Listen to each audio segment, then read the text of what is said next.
Hello, hello, welcome to this series of Unmuted, sponsored by, thank you very much to UBS and Project Entrepreneur.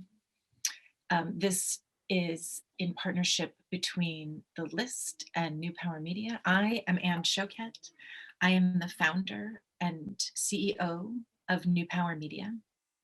I am so thrilled to have you here today.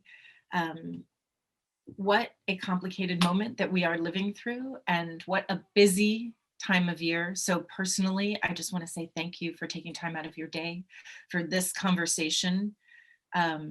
When we started talking about this conversation, all the way back, it feels like a million years ago, all the way back, I don't know, October, November, we started talking about this year. How are we going to start 2021 with a bang? We want to get everybody re-energized, refreshed, rejuvenated, resilience, and reset for 2021. And for a brief moment, it looked like maybe we were going to have smooth sailing through a new president, a vaccine on the horizon. It was really feeling kind of hopeful towards the end of the year. But the beginning of the year has left us in a very different place. And so many people are wrestling with every feeling, so many feelings. It's really complicated to unpack and to understand. And if you think about it, last week started where we were focused on Georgia, some of it very bad, when we were hearing about the president's call to election officials, but some of it really positive, upbeat news. The first Jewish senator and the first Black senator for Georgia. And then the week ended with, it wasn't even the end, it was the middle of the week, where a white supremacist mob attacked our Capitol building. And we watched this mob storm into the Capitol in the exact same space that Black Lives Matter protesters had been met with force and tear gas just a couple of weeks earlier. And so I just wanted to frame the moment. We are still going to focus on how to make this year the best one for you, to reset, to find your resilience. Let me introduce our guest for today. We've got Christina Blacken. Hi, Christina. Hello. We are both channeling some brightness, some fresh spring with our green vibe and some plant situation going on. So I appreciate you being here today. Christina is the founder and chief narrative strategist of The New Quo. She is a leadership consultant who is an expert in narrative intelligence. And she is going to walk us through this moment. How do we meet this moment? And also, how do we reframe our story and the stories around us so that we can walk into this year with greater confidence and strength? So let's start, Christina. First of all, I'm so thrilled you're here. Please explain to us what narrative intelligence is, because this is a new thing to me. Absolutely. Yes, I love this term, and I'm sure you're thinking, what is even narrative intelligence? Why should we care about it? So I actually want to start with a mental exercise. So I want everyone on the call, the Zoom, to close your eyes. And I want you to imagine, what does an ideal or an efficient leader look like? So picture what that leader might look like in your head, what they may be wearing, etc. Now, open your eyes. If you pictured someone who looks like a man, you're actually in line with a lot of studies around our dominant beliefs and stories about leadership. And this was actually done by a researcher named Tina Kiefer a couple of years ago at the University of Warwick. And she was working with a group of business executives and trying to figure out, how do we talk about their beliefs around leadership? And we have different languages. So she gave them a drawing exercise. And she asked them that same question: how do you picture what an ideal leader looks like? And almost every participant drew a man. And most of them also phenotypically drew light-skinned people with straight hair. Now, the study's been replicated dozens of times in different settings, and almost every single time, the result is the same. And there's been a lot of interesting research around why do we have a dominant default and belief around leadership needing to be male or to be straight or tall or light-skinned, and that is through dominant narratives, which is a great example of narrative intelligence, which is the concept of your ability to understand how stories within your personal life, your education, media, history affect your personal beliefs, and your ability to construct narratives to move people to a specific goal and outcome.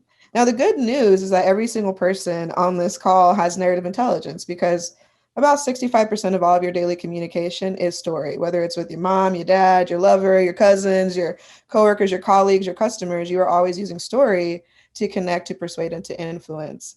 And the more insight that you have about the psychological impact of narrative, the more likely you can use it to an advantage for good or for worse. So I think narrative intelligence is this really powerful tool to be able to construct narrative, to persuade people, to change beliefs, to move behaviors. And there's a ton of dominant narratives around leadership, power, business that we have to essentially let go of if we want to move into a new status quo within this inflection moment, essentially. I didn't want to interrupt you, but I did want to say to the audience, to the folks watching, the chat is open. We can see what you are asking us. I hope that ding. Is that your ding? Is that my ding? I am not dinging. I don't know how I'm dinging. The chat is open. The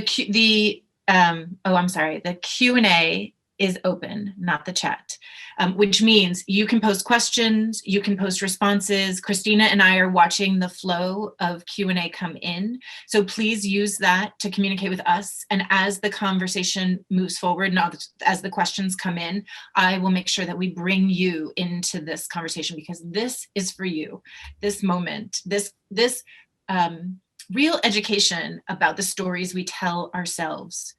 I love that. I love what you're saying about what does a leader look like. Now, I did not imagine a man, but I wouldn't say that my leadership idea of who I saw in my head was so far afield from the women that we have seen in positions of power. Before I move on to getting on my soapbox about why we need a new dynamic of power, talk to me about how narrative intelligence, the stories we tell, have brought us to this moment. And what do we do about it? How can we use narrative intelligence to help us? I love that question. And that's such a great point that you make about not every person will imagine a man, but there's so many other dominant stories about leadership you may imagine instead, whether it's their sexuality, their presentation. And there's a couple of dominant narratives that are pervasive in so many organizations, whether you are a small business owner, a leader in a big multi-million-dollar organization, that have led us to this moment. The first story is conformity. So there's a lot of stories that we pick up about how we deal with uncertainty and anxiety, and we're taught from a very young age that conformity means safety, meaning if you conform to the in-group, if you conform to the dominant culture, you'll survive, you'll be protected from uncertainty, it'll be less scary. And that has led to a lot of really limiting ideas and beliefs about who should be in power, who should have a voice, who should make decisions. And that dominant idea about conformity is a fear-based reaction. A lot of leaders choose their decisions and make their leadership choices solely from a lens of fear of failure, a fear of things blowing up, a fear of potential threats. And so they seek sameness for comfort, almost like a comfort blanket. It feels good, but it's not necessarily the most productive, innovative, or creative place to make decisions. What is the fear? Go back to the fear. Are you saying that? I mean, I certainly know all the ways in which I am afraid. Well, not all of them. I know some of them. We probably need a whole one-on-one session to go through some of that. But are you saying that leaders are acting out of fear? That a lot of leadership is fear-based? Or that fear is keeping us from being leaders? I think a lot of leaders are choosing from fear, which is why we're in the current position that we're in. Whether that's the idea of we can't do something new because we may fail, We can't change that thing. It's impossible. We can't stand up or have that value. So there's been a lot of fear-based decision making politically, socially, economically that's led to the pandemic, that's led to this social injustice sort of moment, this peak moment. And all of that is, even if they don't think it's a fear-based decision and choice, it's driven by that anxiety. It's driven by that deeper, just not really dealing with difference in a healthy way, seeing differences and changes as a threat instead of an opportunity for collaboration or new ideas or new projects or experiments or innovations. And I think that's the powerful thing about narrative intelligence is the ability to take self-inventory and to be self-aware of what dominant beliefs and stories have I picked up about how I deal with uncertainty, how I deal with anxiety, and how that shapes my day-to-day decision making. As a business owner myself, I've had many times I've had to check, wait a minute, Christina, is that an empowered decision? Is that decision based in my genuine values and what I want to create and make and the impact and legacy I want to leave? Or is it solely a fear-based decision based on scarcity and uncertainty? Because even if there's some fears or anxieties, a lot of the time we will default into the worst case scenario thinking when that is maybe 50% of what might happen. There's also a 50% chance that those terrible worst case scenarios don't actually happen. So I think that is a really important part of that conversation around what narratives do we need to let go of. And outside of conformity, another dominant narrative I think is important to highlight is toxic competition. So it's this idea that the only way to survive within our organizations and our businesses and in politics, wherever you are in terms of being a leader or an entrepreneur, is to believe that it's a zero-sum game, that there's not enough resources for everyone, that there have to be some losers and some winners. And there's a ton of really interesting research that actually creates these incredibly hostile environments that completely derail innovation. So we stall being able to create things, to problem solve, to move through these moments where we need resilience and we need every single brain all focused towards a common goal that can benefit everyone. And then the final narrative I wanted to share. Wait, hold on. I want to have such a good, I want to dive into that because that toxic competition is so palpable to me and something that I really work on a lot, but I want to understand this a little bit more, toxic competition. So I can say power is not a zero-sum game. We are only going to succeed. We are only going to survive and thrive if we collaborate. That if you have more power and I have more power, there is more power. However, the other piece that you said, where a lot of leadership is fear of letting go of power. And maybe it's not even like, I see you as a threat. I see anything that is going to knock out the traditional idea of what makes me powerful because I'm sitting in that seat of power. And so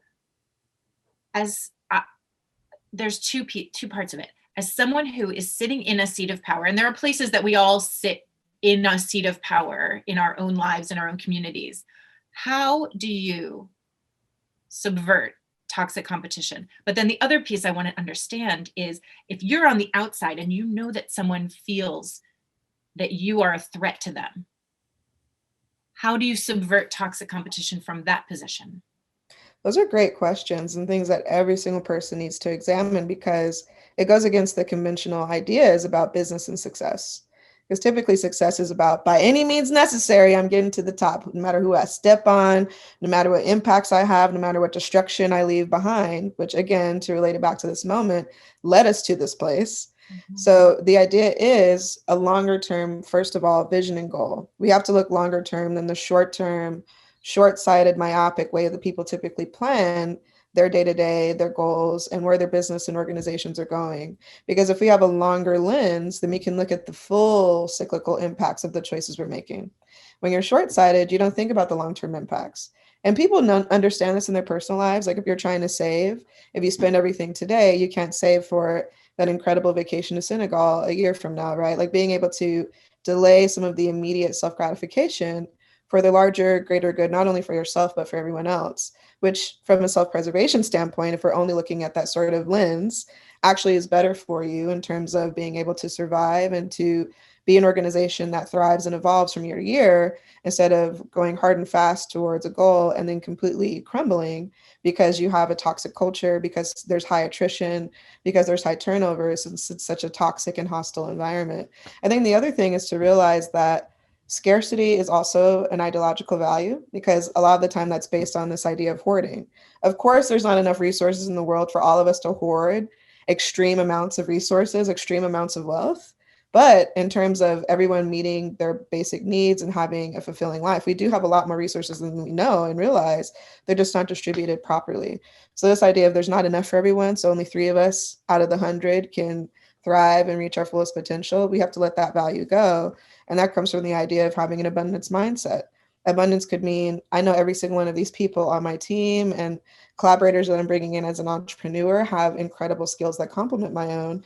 And we can be in a win-win partnership towards a greater goal that we all believe in. So it's not this, well, they can't, do certain things because that's going to threaten my position. And I will tell you, when I worked in corporate America, so I worked in corporate America for 10 years across 4 different industries. So I've seen this play out again and again, from the nonprofit world to law. I worked in marketing, media, and sales for many years. And the bosses that I had that saw me as a threat, that saw my abilities and capabilities as a threat, were less likely to be successful. They were less likely to have a productive and interactive team because I could see that it allowed them to play small. It didn't help them to meet their fullest potential, and it didn't help them to lead others to their fullest potential.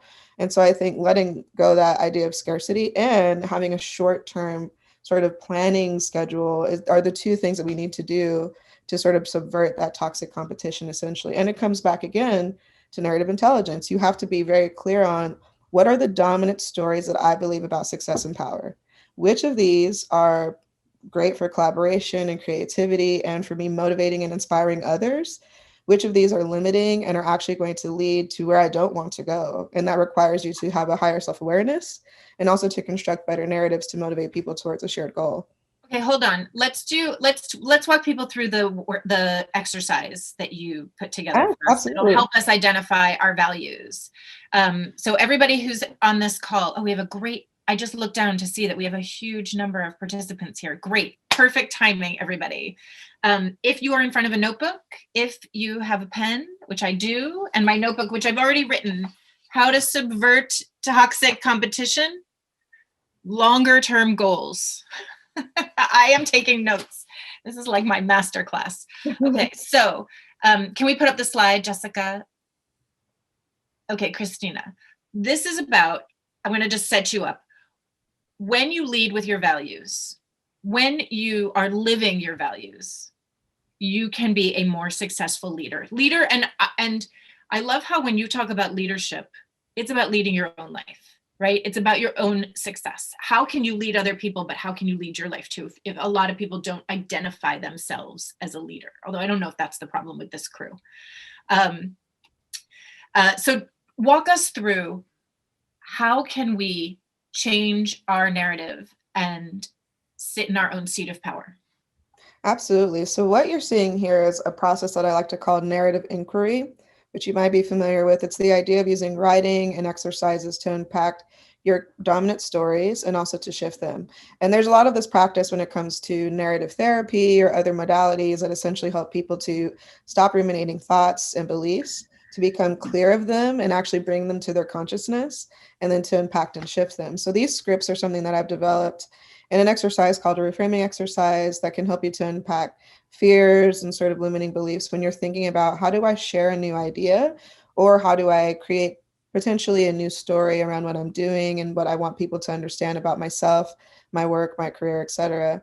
So these 3 questions, what I recommend is to take about 1 to 2 minutes per question. We're not going to do this on the call, but we'll give you these questions so you can understand them. And then after, we'll send out a link so you can do these questions on your own with more time. But you want to give yourself about 1 to 2 minutes and then write kind of rapid fire so you're not overthinking your answers. It forces you to be more honest and transparent. And then you use these questions to sort of unpack and be specific around what you want to change. So the first question is your common scripts. When you think about sharing a new idea, what is the first doubt or negative thought that comes to mind? It could be, no one cares about this, I'm not creative enough, I don't have enough prestige or accolades behind my name or behind my belt for people to understand this. No one will buy this, whatever those thoughts are. No one's ever done this before. Who do I think I am? Why do I deserve? I'm just giving some people some insight into my own negative scripts. We all have it. I like to think of this person as like someone else. And I'm like, pipe down over there. Just still, I see you. I hear your negativity. Just be quiet. Right. And then the second step after you kind of write those down, in bullet form within a 1 to 2 minute time of just sitting and forcing yourself to put it out there. The next step is to identify which are realities and which are just projections. Because sometimes your fear has some real truths. And I think that's not talked about enough when we're thinking about fear and anxiety, right? You might have a fear about finances that is very valid. Yeah. And So say, yes, talk about that a little bit. Like, what are the things that we could easily dismiss as something that is standing in our way, but that actually you're like, hold up, that's a sign, or that's real, or that's a barrier that you need to figure out another way around? What are some of those right. realities that you shouldn't be so quick to dismiss? Yes, and I was getting to that on this assumption portion of it, which is there are some beliefs you have that don't have any valid truths in your actual life. So one of those could be, I'm not creative enough. And there's tons of insight and research about how every person has creative abilities that can improve over time. That is not a finite truth, but there might be truths about the finances.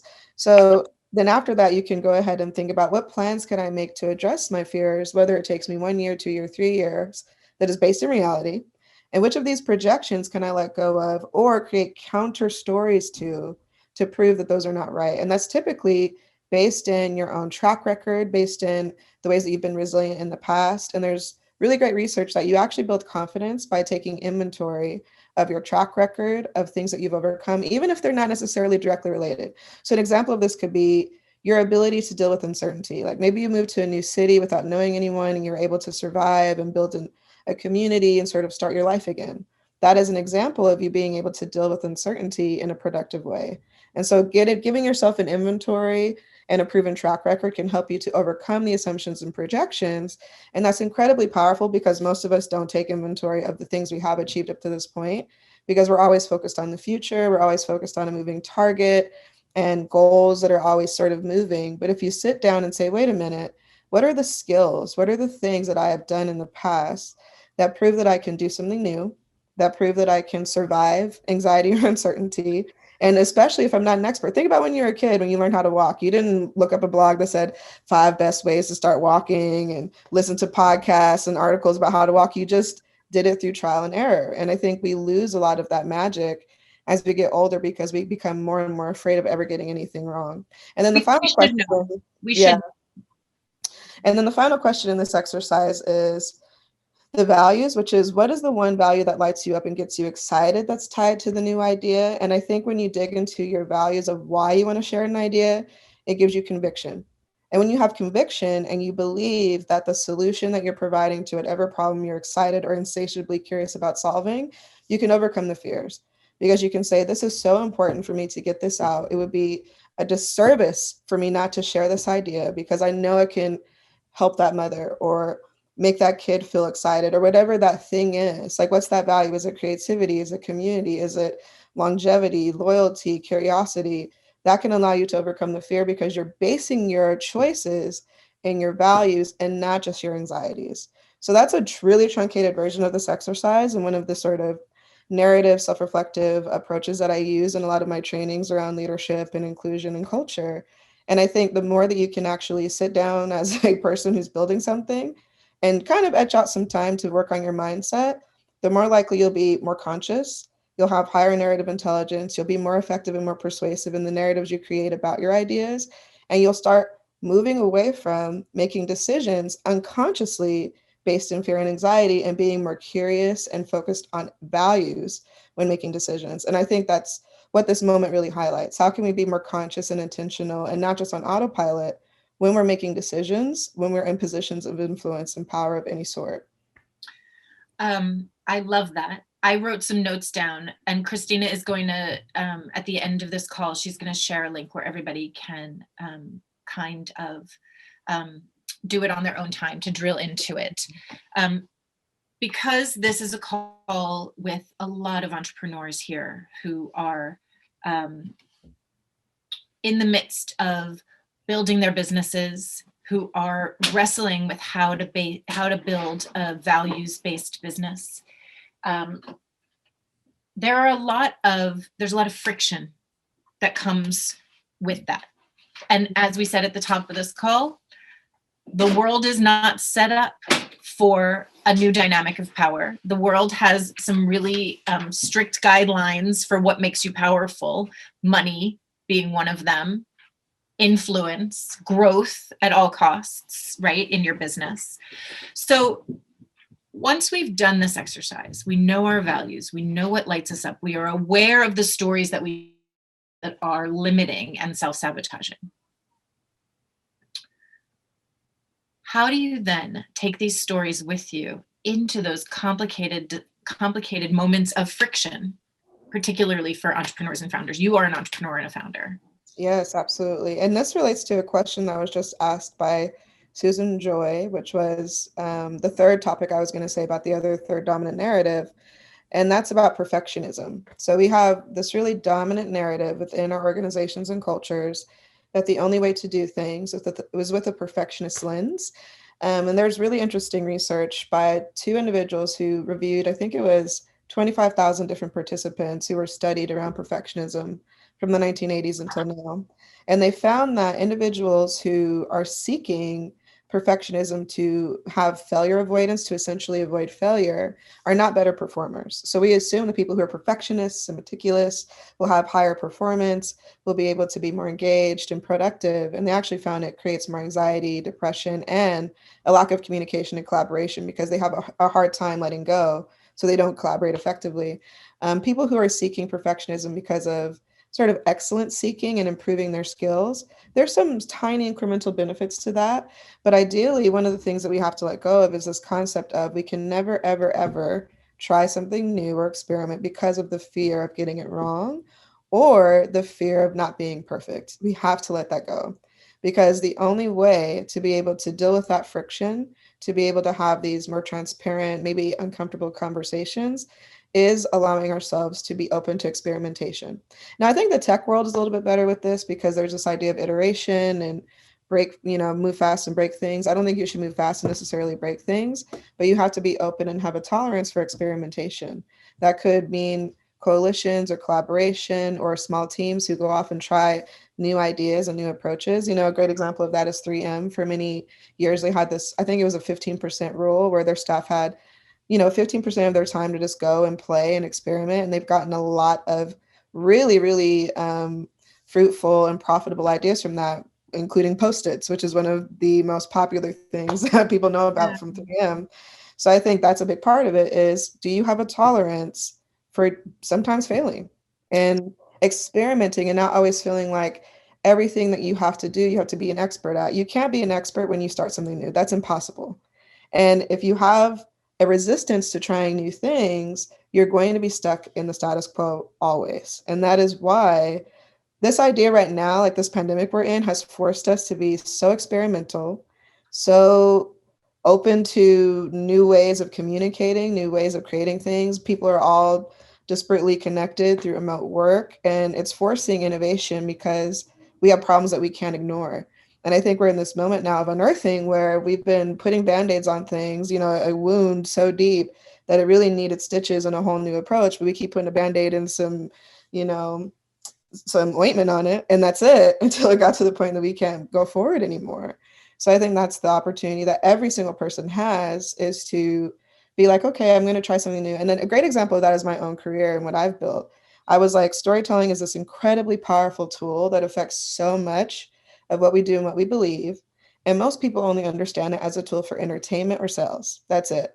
They understand stories to sell people stuff, a lot of times crap that they don't need, or to escape and to be entertained.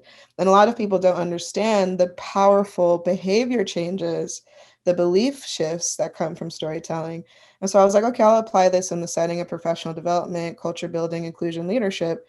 And it was a new thing. And I was like, I'm going to try it. I'll experiment. I'll see if it catches on. And at first people were like, oh, that's cute. That's nice, but what is this? And then over time, more and more people bought in as they saw the impacts and the returns on doing these exercises, these experiments, these frameworks. And I had a conviction of experimentation. I said, okay, I'll give myself time to experiment, to learn, to pivot. I'm not going to act like it's going to be perfect. I'm not going to act like everything will be fine, but I am so convinced of this idea and have conviction about the values of it. I will experiment and put it out there, and it's grown exponentially in the last year and a half. And so I think that's what every entrepreneur needs to do. You cannot innovate by clutching to the crusty status quo we have. You have to have a tolerance for uncertainty. I love that. And I love that you did not say imposter syndrome, which I feel like, when did not knowing something or being open to learning turn into a life or death syndrome? It just doesn't make sense that we are putting ourselves behind the 8 ball like that. Yeah. And the idea that, and you also didn't say failures, right? That it's like, it's not a failure, it's an opportunity to learn, to grow, to find new pathways. Okay, we have about 10 minutes left. And so I feel like this is a really good place. You have brought us to the water and now we have to drink, because I really want to go back to that original promise when you and I first started talking, that we were going to set everybody up for a great year ahead.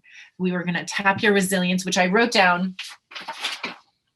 I love the idea of an inventory and a track record, right? As a way to remind yourself that you have faced tremendous hurdles in the world and that you have a track record of overcoming, of being creative, of moving around, of finding a new pathway. So that is my, I feel like I'm going to put that, maybe I'll put that on a bracelet and maybe I'll send you one.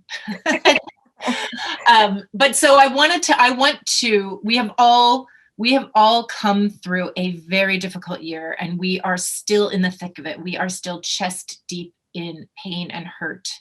And so help us all elevate out of this moment. And what do we need to do to set ourselves up for success and hope for the year ahead? I love this question because I think we spend so much time thinking about what is wrong. And that's important because we need to figure out the problem, but we don't spend enough time in solutions or in seeing what has been working, what does work, and what can we do moving forward. And so those 3 dominant narratives I shared, the 3 that are counter sort of narratives to it, that can be a beacon, that can be a new value to build your ideas and your community around, is acceptance, collaboration, and experimentation. So I'll go into each of those. Acceptance is this idea of seeing difference as an opportunity for learning and to be curious, to respond to uncertainty with curiosity. So curiosity doesn't mean you won't be afraid. It doesn't mean that you'll never feel anxiety. It just means you're open to asking good questions and to learning more about the new things, the new people, the new ideas around you, so that you can be better in your communication, better in your collaboration, and to better serve the people that you build things for. Because at the end of the day, whether you're an entrepreneur or a leader in a company, your main job is to serve. Whether you believe it's that or not, you're serving a group, you're trying to fulfill certain needs that they have. And if you use that as your lens, you can constantly learn and improve what you're making. And I think that goes back to that narrative intelligence again, because you get to examine what narratives and beliefs have I attached to difference and uncertainty, and how can I ask open-ended questions? How can I ask questions where I can learn about the various layers that people all hold past the surface of what they look like, to better understand their psychology, their wants, their desires, their dreams, their goals, so we can find universalities to connect on, and so I can better solve the problems that I want to solve for the communities that I care about, the people that I care about. And that's a place to be able to research, to create, to experiment, from that genuine lens of acceptance. That also really plays well with this idea of collaboration, seeking mission aligned people. When I say mission aligned people, that's people who have the same sort of point of view and set of values that you do. And just because someone looks a certain way does not mean that they're on the same page or that they're operating from the same place. I have learned that the hard way this last year, where I've met people where I was so excited about what they do, and then diving deeper into the machinations of it, they actually had beliefs that were problematic or oppressive, or essentially not changing the status quo, but just perpetuating it. So I think finding mission aligned people who share that core value of acceptance and curiosity and wanting to change the status quo can help you to find your people that you can collaborate with, that you can problem solve with, that you can build things with. And then that final value is really experimentation. So when you make a new idea, make pilots, betas, whatever you want to call it, you see this as an opportunity to continue to learn. So one way to do this really well, there's this design methodology called liberatory design. It's out of the Stanford D School, which is a design school. And they essentially made a framework to help center equity into people's design processes. And that is just say, I think it's a 5-step process that helps you to collect information, to build empathy, to not jump to assumptions, to make a minimum viable idea, to test that idea, take the information in, and to refine the idea. And we can share out a link to that liberatory design framework after this call. But I think using that as the ability to, we're going to try this new idea, we'll test it and get information for 2 months, and then we'll pivot and continue to iterate instead of saying everything needs to be perfect. And if we launch this thing and it doesn't hit this crazy, insane goal, then it wasn't worth it. Because every single change that is actually worth it is incremental. Think about civil rights, think about social changes. They did not happen overnight. And almost every time we've had progress, there is a backlash because there are people who are vested in things not changing. So if you are going to really be a change maker and build things that are interesting, that actually solve for problems, that move the needle, that leave a legacy that you feel proud of, you have to be ready for the backlash, the criticism, because it will come, even if you're doing good things or impactful things. So I think that's good to keep in mind. We're making incremental, tiny bits of progress, and there will be backlash. Is the backlash a sign that you're making change? Absolutely. Yeah. There's actually a quote, I forget who said it, but I was reading it the other day from a friend because it said, you have to remember in these moments where you get this incredible backlash, it'll be so bad that it'll give you these really significant doubts. But remember the wins, because that's what's going to keep you going. Because that's what they want you to believe, is that this doesn't matter, that nothing can change, because that makes you passive, which guarantees that the status quo stays the same. So I think that's why that track record's important, milestones are important, and making a tolerance, that resilience essentially of saying, I'm not always going to get everything right. Not everyone's going to be excited about change, but I will still move forward anyways because it is worth it and I have conviction about what I'm building. I love everything that you're saying. As you're talking, I'm trying to imagine how your clients sometimes respond to you, especially maybe clients who feel like change is being forced on them or put in front of them in a way that they didn't want to see. And as you're talking, I'm hearing, like, I can hear all of the voices that have said to me that don't see the world the way I do. When I said one time to an older white man who was in a position of power, I was telling him about new power. And I was saying that it is not only my mission to help women recognize their power, but to make the world see women as powerful. This cloud went across his face. Mm-hmm. He couldn't imagine that the idea of power would have to change in order for women to be seen as powerful. He wanted women to be slotted into this very narrow definition of what power is. And if you can mold and shape yourself into this old idea, white, male, money, status, great, fine. But he didn't think he had to change. And so I was listening to you because I think there's probably a lot of people on this call who are nodding and saying, yes, and that's exactly what I need. But that we have control over ourselves, but how do we have some greater control over the key holders, the stakeholders, the people in positions of power now, who we are saying, look over here. We are powerful too. Do you have something you say to the people who are resistant to this idea or who are really invested in the old ways? Well, I think this is a great question because it kind of comes down to the idea of how does change actually happen? I don't think change happens by appealing to the gatekeepers or to the people vested in the things staying the same.